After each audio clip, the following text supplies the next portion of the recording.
What up, everybody?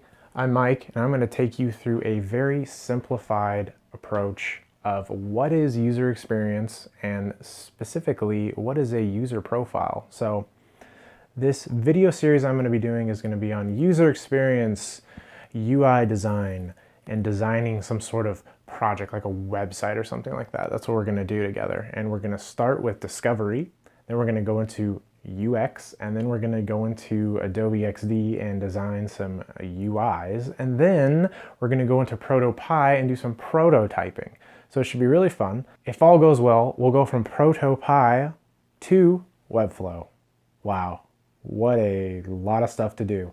Now we're gonna in this video, we're only gonna talk about the very, very top of that list, user profile of the discovery phase, because it's the most important part of the entire user experience process. It's the most important part of the entire discovery process. If you do not know who your users are, if you are trying to build something for someone who you don't understand, then you can't build it. The risk of what you're building is going to be so high that it will be not worth making at all. So we run a discovery session to figure all of that out. So what does a discovery session look like? Well, you need to get the client to tell you who their users are. And there's a whole process to do that. And we call that strategy or discovery. We go over the demographics of who the user is. So their age, their sex, their location, to better understand who they are, to step into their shoes with empathy,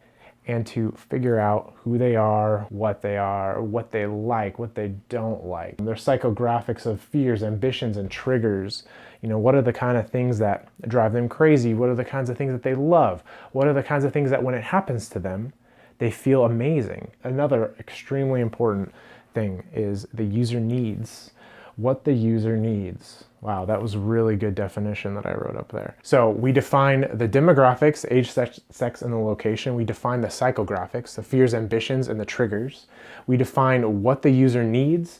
We define what the user's goals are. With those four things, we've figured out who the user profile is. We can give them a name, and then we can start to assign things specifically in the project for them that address their specific needs and address their specific wants and their specific goals. So if you can't profile the users properly, then you can't quote the project. You'll never understand what the project is. You'll be applying a huge amount of risk to yourself and to the client because you have no idea what you're talking about. You don't know how long it's going to take. You don't know how much it's going to cost.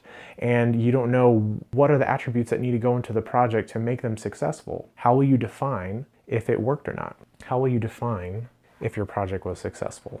You won't be able to. You won't be able to unless you map it out. That's a kind of introduction to what user profiles are. One of the next following up videos, I'm gonna actually go through this process with a real client and see what that looks like. Okay, let's wrap it up. So before every design project, you're gonna wanna do user profiles. User profiling is extremely important to understand and empathize with the user. And if you don't empathize with the user, then you cannot step into their shoes and you can never really understand who they are, where they are, what they actually want in the thing that you're building. If you like this video, I'll be coming out with a lot more. Stay tuned, subscribe, like this video, comment, and share. Let me know in the comments if there's anything specific that you would like to know about this discovery process, if there's something that I left out, or maybe something that I got completely wrong. You never know. Blow me up in the comments and let me know, okay?